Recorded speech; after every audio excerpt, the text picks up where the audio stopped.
Welcome to the Fulcrum Podcast, where we try to find the balance or fall off the seesaw trying. Today, I have a wonderful guest, Hasan Sharif. Hasan is on a mission to help 30 families achieve financial independence by the end of 2030 by connecting them to the right expertise, mentorship, and coaches. He's also a wide reader and has recommended to me many interesting reads that I may not have otherwise heard of.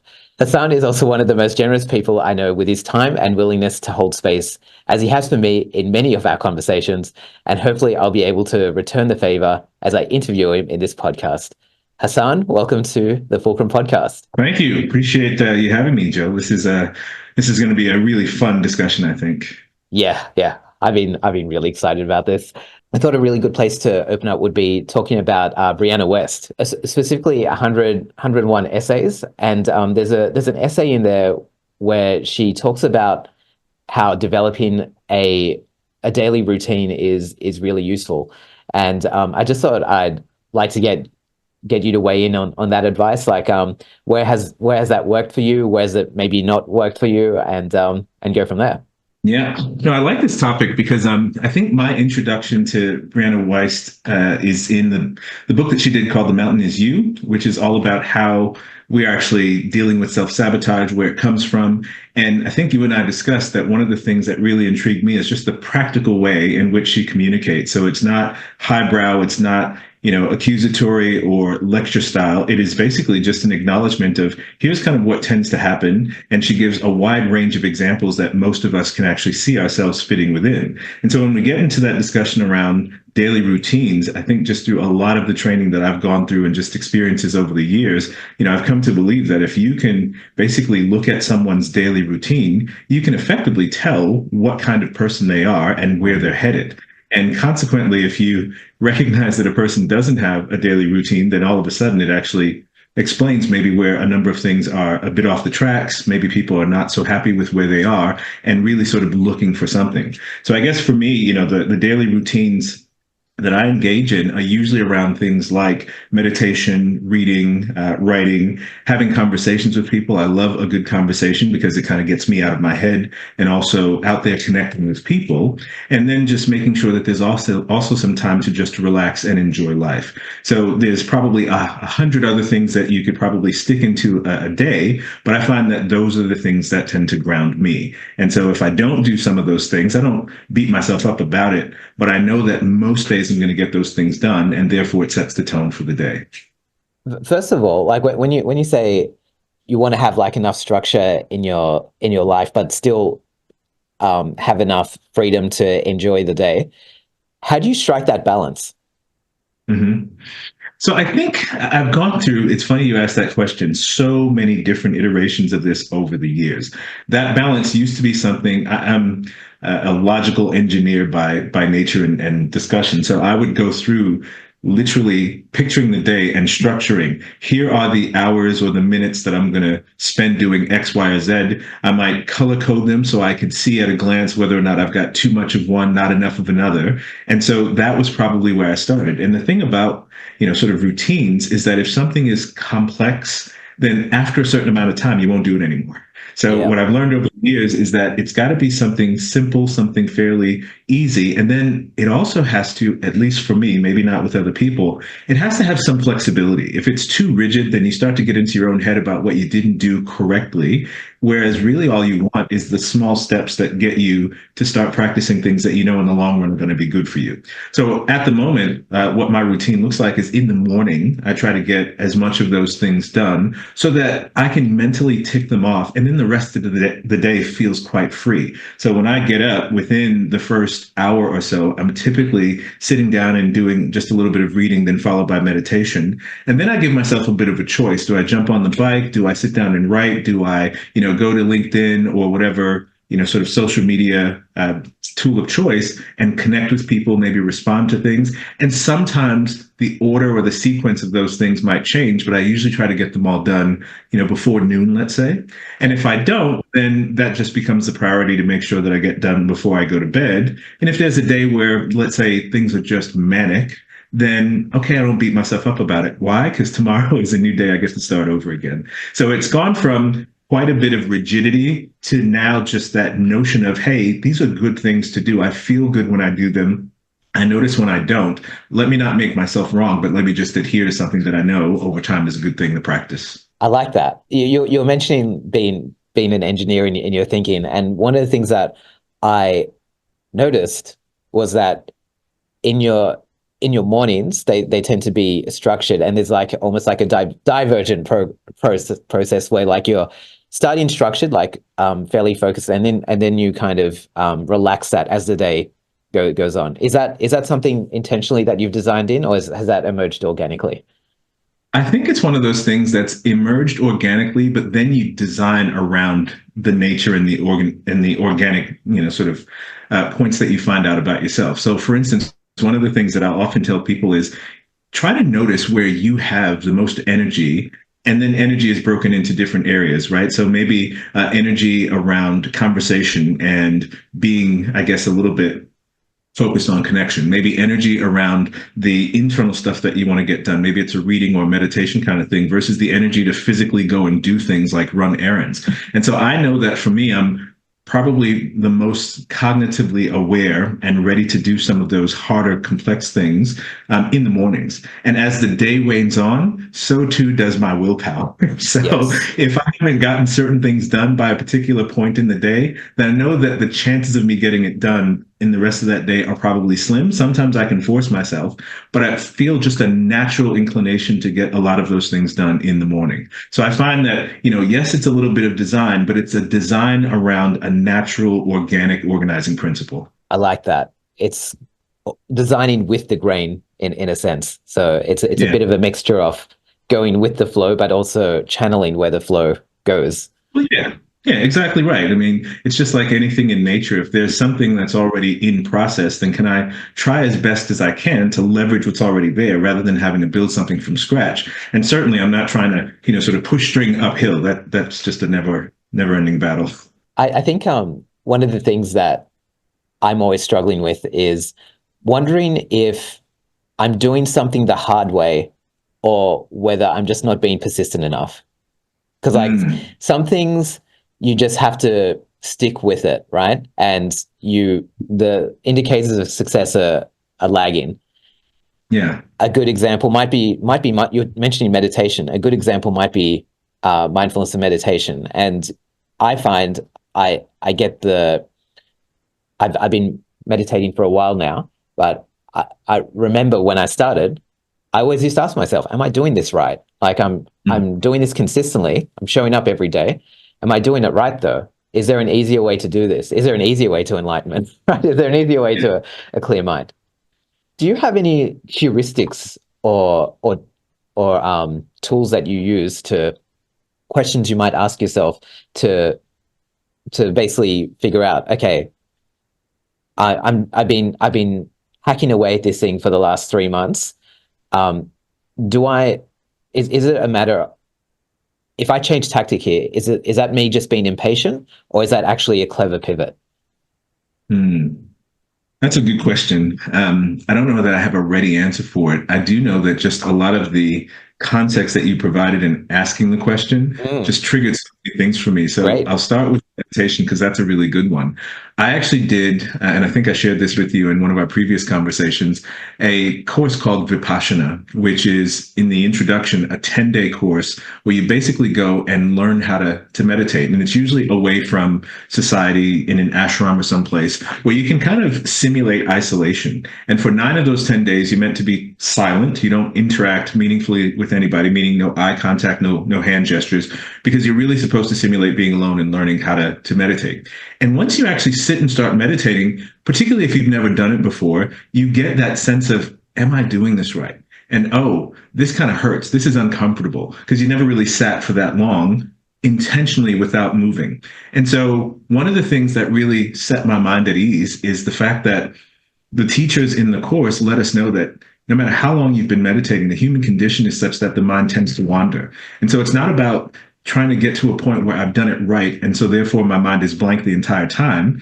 But it's really about noticing when you've actually lost your focus and gently bringing yourself back to whatever it is that you were concentrating on, whether it's, listening to your body signals, whether it's your breathing, whether it's some mantra that that you're reciting. It could be any of those things. So related to your question, the question becomes, am I doing this right? And then slowly as you mature and you allow that feedback from the teachers to come in, it's less about, am I doing this right? But am I giving it enough time? Am I recognizing what my focus is?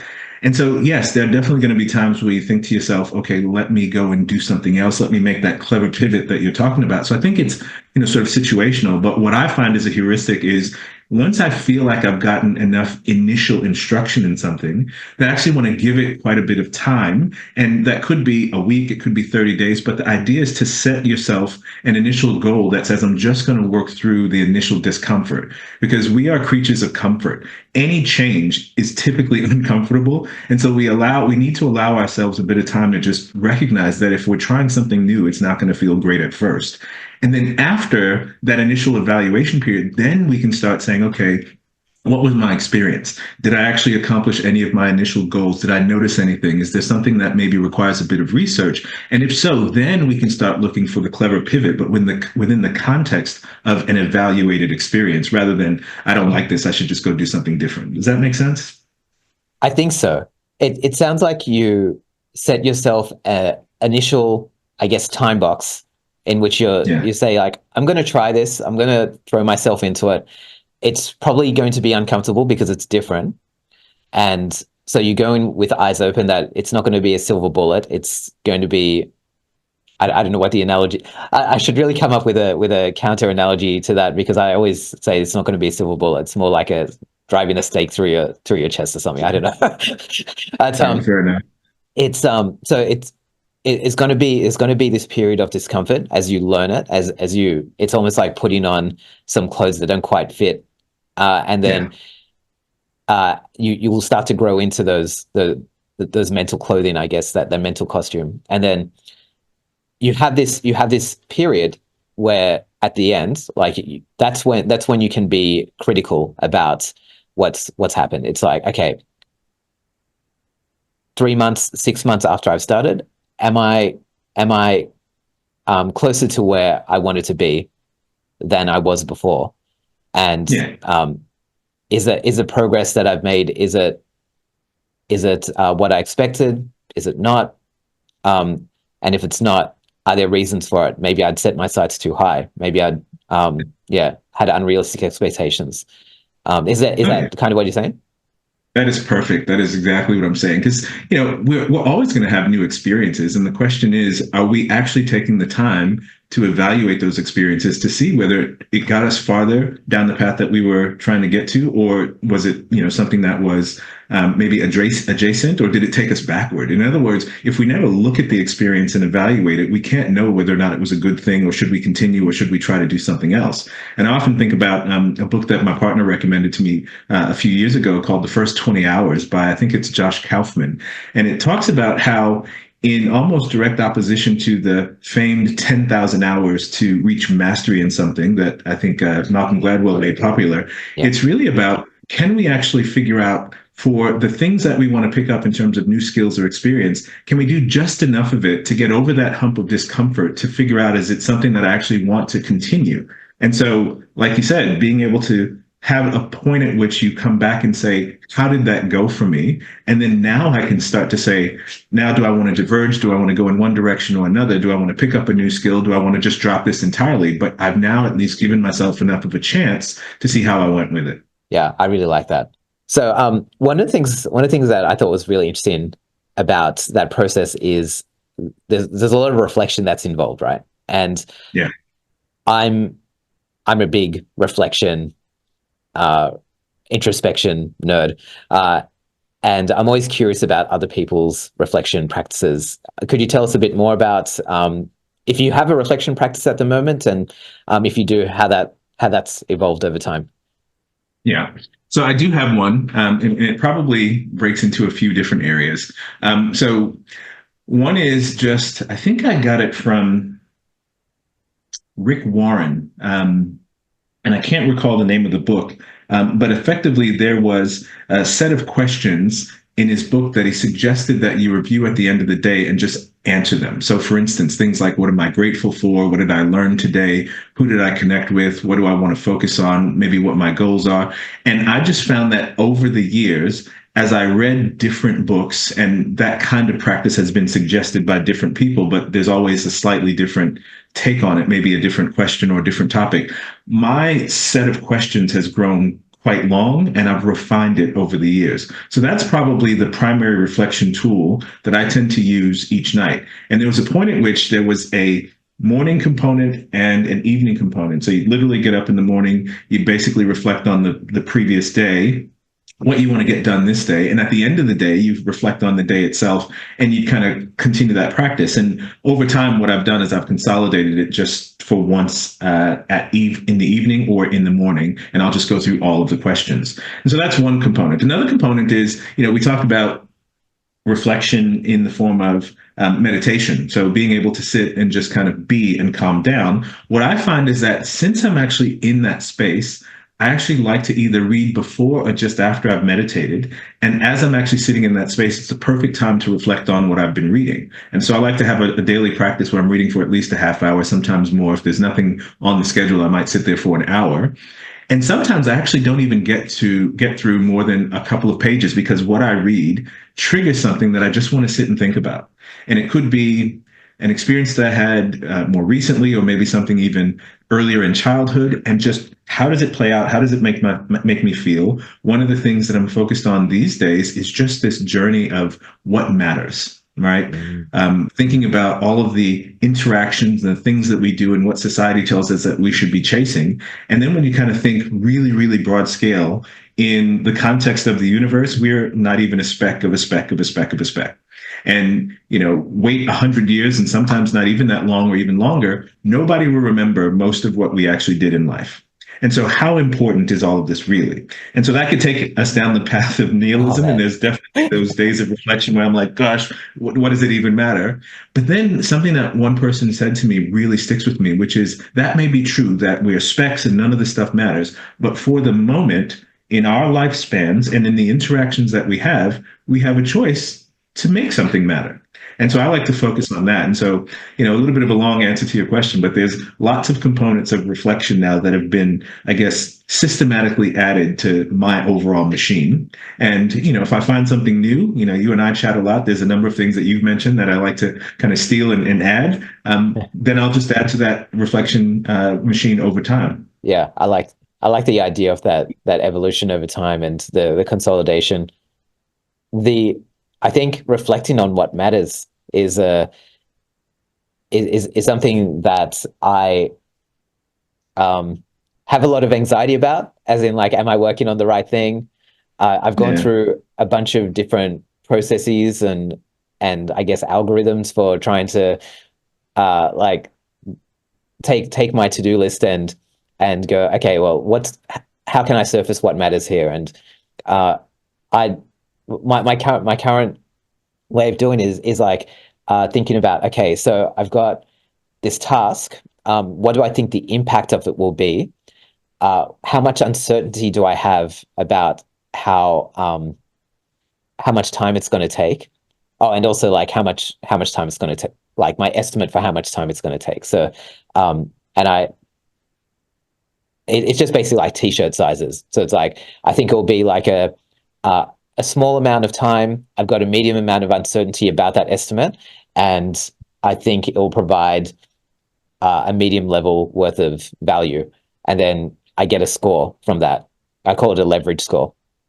And so then I sort my to-do list by the leverage score, and it doesn't always work out. That's what manual sorting is for.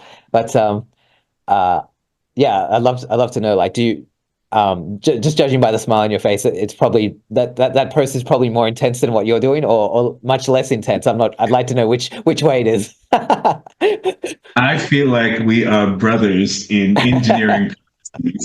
And it's so funny. As soon as you start mentioning what you did, I'm thinking WSJF. WSJF, way to shortest job first. And you mentioned t-shirt sizes, which also comes from estimating and agile delivery and that sort of thing. So I've definitely gone through that phase where my list was basically governed by almost exactly the process that you mentioned. So I took Mm. this notion, weighted shortest job first, and basically calculate exactly the same thing. So whatever the task is, I'll give it a score based on, well, what's the value in terms of my life? What's the time criticality? What's the risk reduction or the opportunity enablement? So do I get better at something or do I avoid something? And then the last bit is the job size. Is this task going to take me 30 minutes, an hour, half a day, that kind of thing? And Yeah. so based on each of those criteria, and for the business value, I'll say things from, a one is maybe no immediate value, then maybe it's down to a regular job or home responsibility, all the way up to something that's critical to finances, critical to health, or it's life changing. In time criticality, is it something that I want to get done within, sort of the next year, next 6 months, 3 months down to right now? For the risk reduction, it goes from no risk to critical risk, no opportunity to critical opportunity. And then, as I said, the job size. So you take all of that stuff and there's a little formula that you can apply. And the formula itself doesn't matter, right? You can actually create whatever makes sense to you. The idea is just that you're consistent with it. The other part of it is how often do you go through, add things, sort, and actually start focusing on the things that are at the top. And like any system, you can find ways of gaming the system. In this particular one, the things that take the least amount of time end up with the highest score because then you can actually tick things off, which also means that the things that are possibly the most impactful but are the largest in terms of complexity, they are at the bottom of the list just because you can't necessarily get to them so that you can claim the victory. But herein lies, I guess, the brilliance in this kind of system. Break the big complex things into smaller, adjustable, and manageable things, and then get them done. And as quickly as you can do that is as quickly as you'll feel yourself starting to make some progress. And that works in a lot of different areas in life. But like any system, you can get into more I guess, the management of that system, which also consumes time, right? So working on the formula, trying to perfect that, or how many things are in the list. So one thing I've just learned is that we're all going to die with a bunch of stuff that's on our list that's undone. So how can you the most quickly, just figure out what are the 2 or 3 things that I just must get done today? That's it. If nothing else gets done that day, it's still a win. But I still like that format, that approach that you outline, because it gives us a way to step back and just look at all the things that are floating around in our lives, and at least gives us an approach for how we might go about accomplishing them. There's so much stuff there. So I'm just trying to think of where do I start? Where do I start? I think what would you like? What advice would you give to someone? I'm asking for a friend named Joey.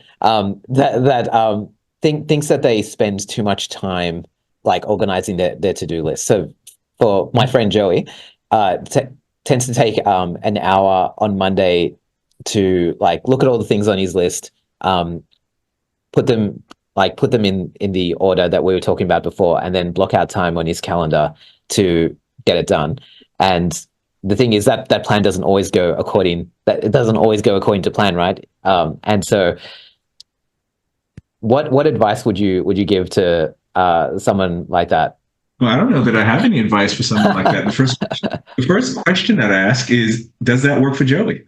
Right? Even Yeah, though everything doesn't work according to plan. I mean, that's life, right? They yeah, say that, man plans and God laughs, right? that's it. God laughs at man's plans. But here's the thing I know is that the plan in and of itself isn't necessarily as important as the planning. Yeah, So there is something to be said about spending some time with a set of organizing principles for your life and figuring out what's the next step do I want to take? Maybe what are my next 5 moves? And of course, the minute you take the first step, everything changes. That baseline from which you're operating changes because you took a step. So it's almost like a little bit of a formula, which is I need to evaluate where I am, where would I like to go, take a step in that direction, and then evaluate again. I mean, that's how we learn how to walk, right? So I don't know that I have advice for that person unless that strange guy Joey, your friend, and says this isn't working for me. What can I do? If it's working, there's no advice to be given. yeah. I guess the tricky thing that my friend Joey, no, I'm not going to carry on the charade anymore. All the listeners are probably like, oh, "Geez, just say it to you." So I think one of the tough things is that what's working is not necessarily like a binary thing for me. You know what I mean? Like I'm always wondering, can it be better? Can it be worse? Can I be spending less time on this and getting like more done? because Yeah. yeah, the time you spend planning is an opportunity cost for the things you could be doing otherwise. And it doesn't necessarily have to be things on your to-do list. It could be things that you just find pleasurable, and because life is meant to be enjoyed as well, right? So do you have any, I guess, ideas for like finding the balance between like planning is good, it's useful. Yeah. How do you know if you're planning too much? Yeah. So that's a good point. I would say that my answer to that is typically time boxing. So anything that I feel like there is value in doing, there's value in making sure that there's time to do it. Now, we may sometimes allow things to run away with us, but that's where you kind of get into these little tools that kind of help us, right? Like whether you Yeah, use, a timer, whether you do, what is it? Is it the Pomodoro exercise where Pomodoro you kind of technique. yeah, for 25 minutes or 30 minutes, whatever works for you. Yeah, But the point is that you make time for the things that are important. And so planning is actually important. I would say in this case, it's also probably good to make time to research, optimize, test things out to figure out where might I actually improve? Because I think it's a wonderful thing that you're talking about, which is I'm constantly looking for ways to grow and improve. So there shouldn't be a point at which I just settle and this just becomes my routine, immutable for all of time until I die. No, there's constantly things that are going to come across our awareness.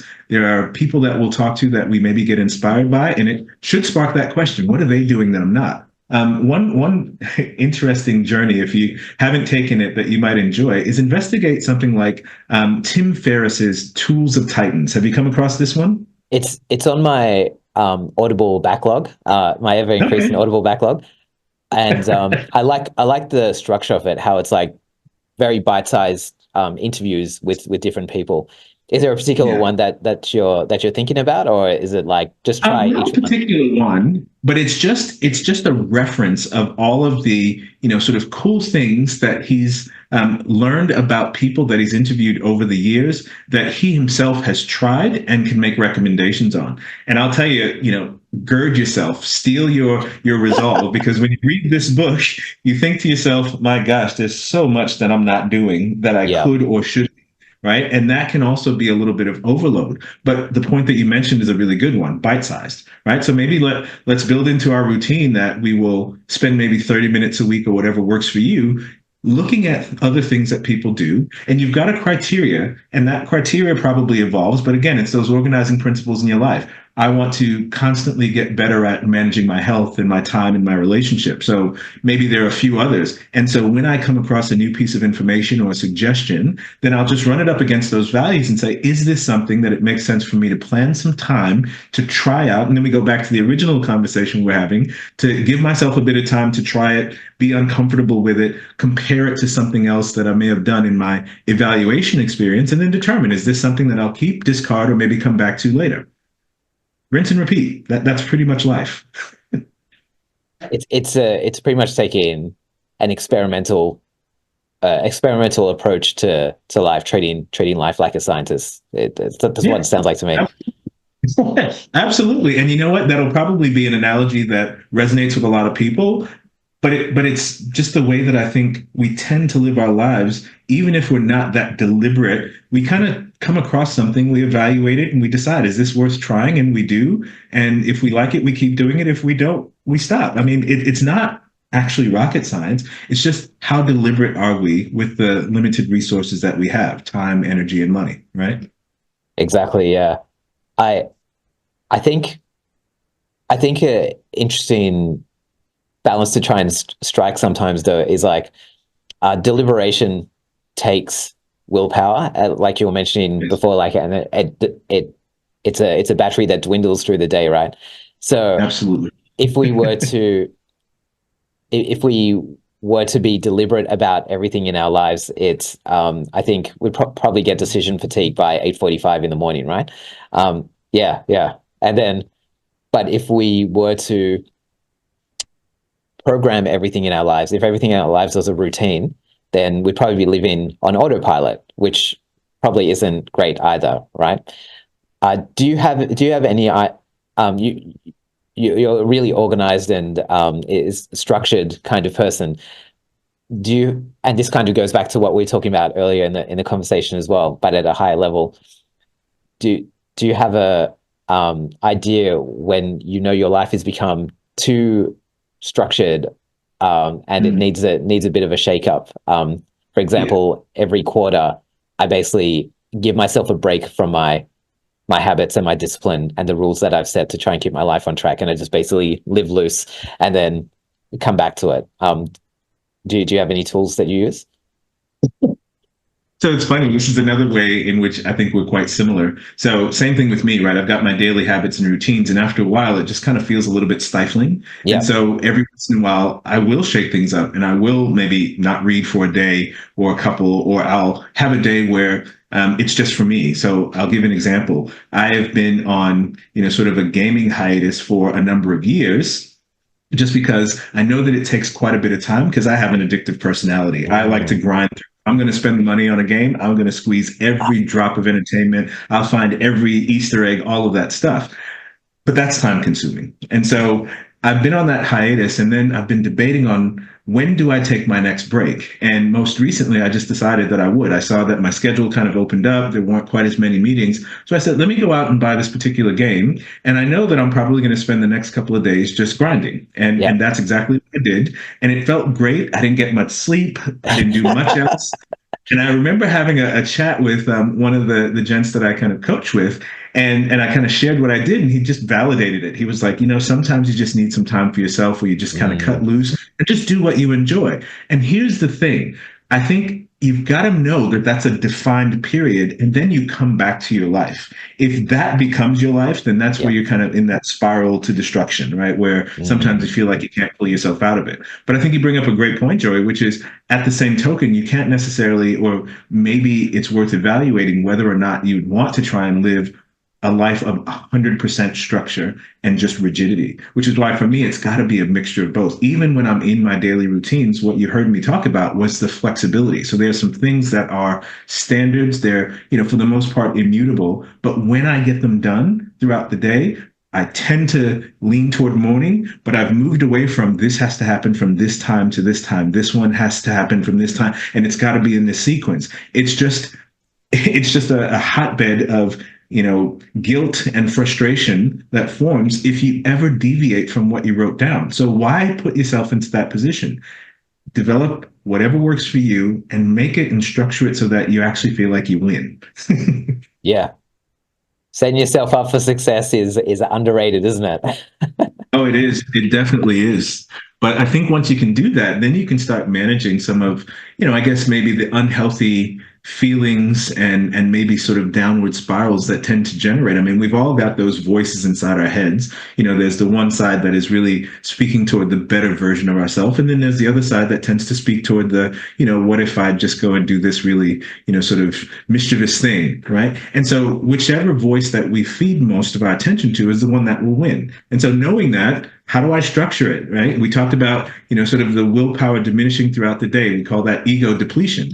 All Yeah. right, so what can I use to actually combat that? Well, let me get the most important things done when I have the most willpower, but also let me constantly revisit the why power, right? So it's not just let me force myself to do something for no reason at all, but why am I actually saying that these things are important? And if I can revisit why, if I have some reminders around me, then all of a sudden when that ego depletion kind of kicks in and I look over and I say, but I did this because I'm doing this because I said that, I would help this person get to this particular point, or I know it's going to inspire this person, or I know that I will feel better as a consequence of hitting this milestone, whatever it is, then that usually helps to combat the depletion. The Y power. That's the first time I've heard of that. Is that a Hassan special?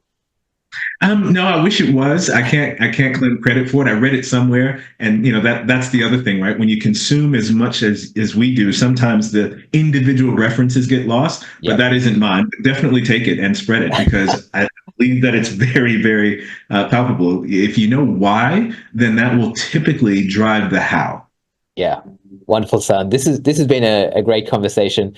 Where can people connect with you and learn more about your work? Um, Feel free to connect with me on LinkedIn. So you can search for me, Hasan Sharif. I'm typically open to having conversations with people just because I like new perspectives. And, I belong to a community that's really all about helping people become better leaders in their own lives and then creating enough of that financial stability and structure so that they can claim back their time and do the stuff that they think really matters. So I would say anybody who kind of fits that category, they might be in a crossroads and it's just useful to have some different perspective like today's discussion, then let's have a chat, see where it goes. Wonderful. I'll put all the links in the show notes. Hasan, do you have any final words of wisdom or ask for our audience? Oh man, final words of wisdom. There's always a little bit of pressure that comes on that. Mine typically says, what's your vision, right? Oftentimes we get asked that question, what do we want to be or do when we grow up? And, we like to ask a few other questions. Number one, who do I want to be? Secondly, how do I want to live? And thirdly, what do I want to be known for? In other words, what's the legacy that outlives me? If you kind of have that vision, then that can kind of serve as the why that we were talking about. And then the pathway to that vision at least starts to become a bit clearer because you have a direction. And then if you can find somebody who's kind of walked that path before you have, establish a relationship with them. See if there's something you can learn. If their experiences can help you accelerate that journey, then that is something I think that is quite worthwhile. So those are the things that I typically leave people with. Wonderful. And we'll wrap the show with that.